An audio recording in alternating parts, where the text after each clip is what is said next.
మనలో చాలా మందికున్న డౌట్ ఏంటంటే, అసలు నేను స్వీట్స్ తీపండి. ముట్టను కూడా ముట్టను. అయినా గానీ నాకు షుగరొచ్చిందని. అసలు స్వీట్స్ తినడం మానేశాను. నాకు షుగర్ రాదు కదా! ఇంకేం పర్లేదు కదా! మిగిలినవన్నీ హాయిగా తినొచ్చు కదా! అని. లేదండి. ఎటువంటి స్వీట్స్ తినని వాళ్ళకి కూడా షుగరొచ్చే అవకాశం ఉంటుంది అని కొంతమందే మర్చిపోతున్నారు. అంటే స్వీట్స్ కంటెంట్ తగ్గిస్తున్నారు. మిగిలినవన్నీ బ్రహ్మాండంగా లాగించేస్తున్నారు. ఏది ముఖ్యంగా గ్లూకోజ్ లెవెల్స్ పెంచేవి. స్టార్చ్ విపరీతమైన స్టార్చ్ ఎందుకు పనికిరాని పిండి పదార్థం అంటాను చూడండి అది. పిండి పదార్థం అవసరమే. కానీ శరీరంలో ఎంత మోతాదులో అవసరమో అంతే తీసుకోవాలి. కానీ మన భారతీయ సంస్కృతి అంటే మొదటి నుంచి తరతరాల నుంచి మనకొచ్చేసింది అంత అన్నం తినడం, లేకపోతే అన్ని రొట్టెలు తినడం. ఇక ఈ మధ్య కాలంలో జంక్ ఫుడ్‌లు, పిజ్జాలు, బర్గర్‌లు ఇక అది ఇది లేదు. స్నాక్స్ అన్నీ వచ్చేసినాయి కదండీ! ఇందులో ఎక్కువ ఉంటోంది పిండి పదార్థం. ఈ పిండి పదార్థం వల్ల కూడా బ్లడ్‌లోకి గ్లూకోజ్ జనరేట్ అవుతుందని, అది శోషణ అవ్వదని, దానివల్లే ఎక్కువ మంది ఇగో ఈరోజు డయాబెటిక్ పేషెంట్లు విపరీతంగా పెరిగిపోతున్నారని, ఏది 25, 30కి కూడా డయాబెటిస్ పేషెంట్లు పెరిగిపోతున్నారు కదండీ! కారణం ఇదే అని చాలా తక్కువ మందికి తెలుసు. సో, ఇది మీకందరికీ అర్థమయ్యేలాగా కాస్త తేలిగ్గా ఎక్స్‌ప్లెయిన్ చేయాలి అనే ఉద్దేశంతో నేను ఇస్తున్నానండి. జనరల్‌గా మనం స్వీట్స్ తీసుకోకపోయినా ప్రోటీన్ తీసుకుంటాం, పిండి పదార్థం తీసుకుంటాం. మీకు తెలిసిందే కదా! కొంత స్టార్చ్ అంటే స్టార్చ్ అలాగే ఎక్కువ ఉంటుంది.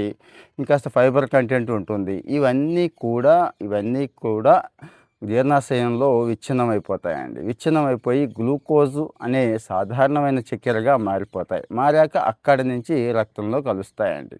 ఇక్కడ ప్రధానమైన సమస్య ఏంటంటే కాస్తో కూస్తో ఫిట్‌గా ఉన్నవాళ్ళు వీళ్ళు పర్వాలేదు కానీ, స్వీట్స్ తిన్నా షుగర్ వచ్చే అవకాశం ఉండకపోవచ్చు కానీ, ఊబకాయం ముఖ్యంగా అంటే కాస్త లావైపోయి ఓవర్ వెయిట్ అయిపోయిన వాళ్ళు ఉంటారు చూడండి. వీళ్ళకి షుగర్ వచ్చే అవకాశం చాలా చాలా ఎక్కువుంది అని చెప్పి రీసెంట్ రిపోర్ట్స్ చెప్తున్నాయండి. రీసెంట్ రిపోర్ట్స్ అంటే ఫేమస్ రిపోర్ట్స్ డబ్ల్యూహెచ్ఓ దగ్గర నుంచి ఇంకా చాలా ఉన్నాయి కదా!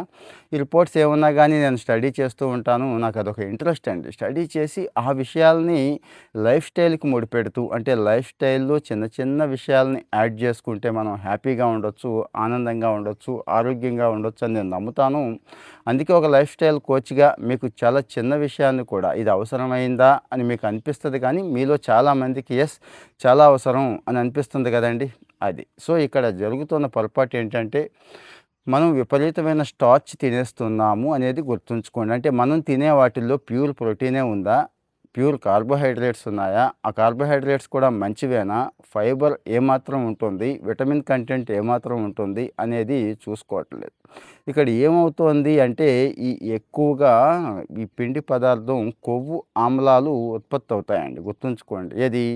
బాడీలో కొవ్వు ఆమ్లాలు ఉత్పత్తి అవుతాయి. ఇవి ఇన్సులిన్‌కి స్పందించవు సరిగా. అంటే విపరీతంగా ఉత్పత్తి అయ్యే అవకాశం ఉంటుంది. సో, మరి ఇక్కడ సమస్య ఏమవుతుందంటే ఈ కొవ్వు ఆమ్లాలు ఎక్కువ పెరిగిపోయి బాడీలో ఇన్‌ఫ్లమేషన్ లెవెల్స్ పెరిగిపోతాయండి. ఈ మధ్య నేను కూడా చెప్తున్నాను. యాంటీ ఇన్‌ఫ్లమేటరీ ఫుడ్స్ తీసుకోండి స్వామి.